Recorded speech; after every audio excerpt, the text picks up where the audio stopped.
Okay, imagine this. You've got a Ukrainian soldier, right, mud-caked, just staring across some trench line. Then picture the South China Sea, a Chinese Coast Guard ship, pushing boundaries, acting aggressively. Meanwhile, traders are glued to screens, markets are all over the place, and you see protests flaring up in Western cities. So the big question is, are these just, separate fires? Or are they symptoms of something, well, deeper, more dangerous, maybe like a pattern, almost like echoes from before World War II? That's exactly the question we're trying to unpack in this deep dive. And what really jumps out, honestly, is how many global strategists are worried. It's not just talk. A staggering 40% actually expect a new world war within 10 years. This isn't some fringe theory anymore. It's mainstream. And, experts warning this wouldn't just be conventional. We're talking nuclear weapons, fighting in space, whole new domains of conflict. Wow. So we're really going to dig into these historical parallels today, see how the 1930s stack up against, well, now, just to gauge how close we might actually be.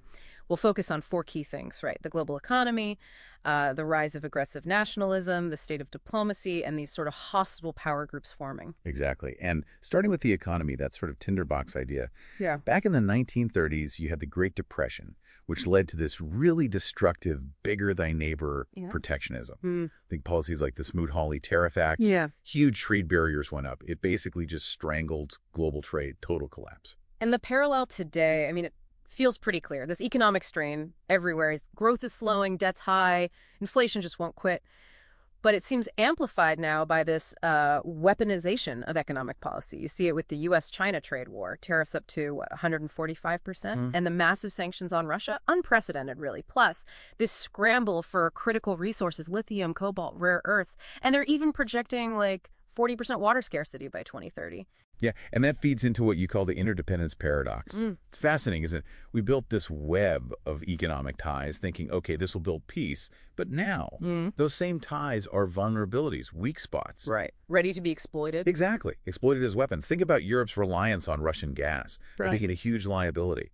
Or the world's dependence on Taiwan for advanced semiconductors. That's a massive strategic pressure point now. It's unsettling how that economic stress just feeds political instability. And that instability, historically, often opens the door for, well, potent ideologies. In the 30s, you had fascism, Nazism, Japanese militarism, all aggressive, expansionist, using propaganda. Are we seeing that kind of ideological danger brewing again? I'd say absolutely. There's definitely a global wave of populist nationalism, authoritarianism. You see far-right parties gaining in Europe, movements like Project 2025 in the U.S. outlining, potential policy shifts. But there's a key difference today. Cognitive warfare. Cognitive warfare. Yeah, it's not just old school propaganda trying to sell one truth. Modern authoritarians often use information warfare. Think troll farms, bots, deepfakes to create information disorder. The goal isn't really to convince you of their version of events. It's to make you lose faith in all sources. Wow. Yeah, to cause this kind of cognitive paralysis where people are just so overwhelmed by conflicting information, they stop believing anything. They just sort of shut down. Okay, so if the economy is weaponized and information is weaponized, what about the global order itself? The League of Nations in the 30s was, well, pretty useless, right? Leading to disasters like the Munich Agreement appeasement. How does today compare? Well, the UN Security Council is often paralyzed. Sure, great power vetoes block action. But it's not really a power vacuum like the 30s. Today feels more like intense power competition. You have the U.S.-led alliances, NATO, partners in Asia like Japan, Australia, the AP4 group, facing this challenge from what some call an axis of upheaval. China, Russia, Iran, North Korea. Right. And they're actively cooperating, militarily and economically. Iran sends drones to Russia. North Korea sends artillery shells. It means almost any regional crisis can suddenly become international very fast. So these blocs are forming, diplomacy's struggling. It feels like we're just waiting for a spark. Where are the hottest flashpoints, the places a local fight could go global? There are three main fronts right now, I'd say, where that risk is highest.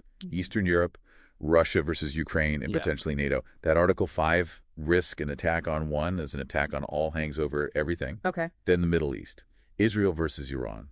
We've seen direct strikes. Control of the Strait of Hormuz is critical there. And the third? The Indo-Pacific, China versus Taiwan. And the stakes there are immense, especially with Taiwan making something like 90% of the world's advanced semiconductors. And looming over all of this, the ultimate difference from the 1930s, nuclear weapons. Yeah. MAD, mutually assured destruction, is supposed to prevent total war. But are we seeing cracks in that? Well, that's the stability-instability paradox. Nuclear weapons make all-out war maybe less likely, yes, but they seem to make lower-level conflicts more likely and potentially more dangerous because the risk of miscalculation is always there. A really chilling example was that 2020 border clash between China and India. Right, with rocks and clubs. Exactly. Two nuclear powers beating each other with primitive weapons, specifically to avoid escalating to something that could spiral out of control.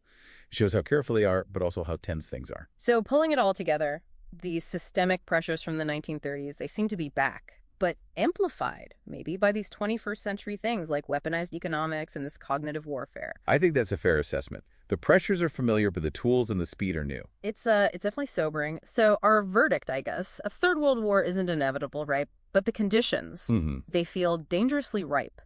We seem to be in this window of maximum danger for the next, say, 5 to 10 years. Yes, and arguably the risk is particularly acute maybe in the next 1 to 3 years, just because we have these major crises burning simultaneously on multiple fronts. It really feels like history is sounding a warning bell, Yeah. loudly. It absolutely does. And the critical question for all of us, for you listening as we process these parallels is, Yeah. are we actually hearing it? Are we truly listening this time?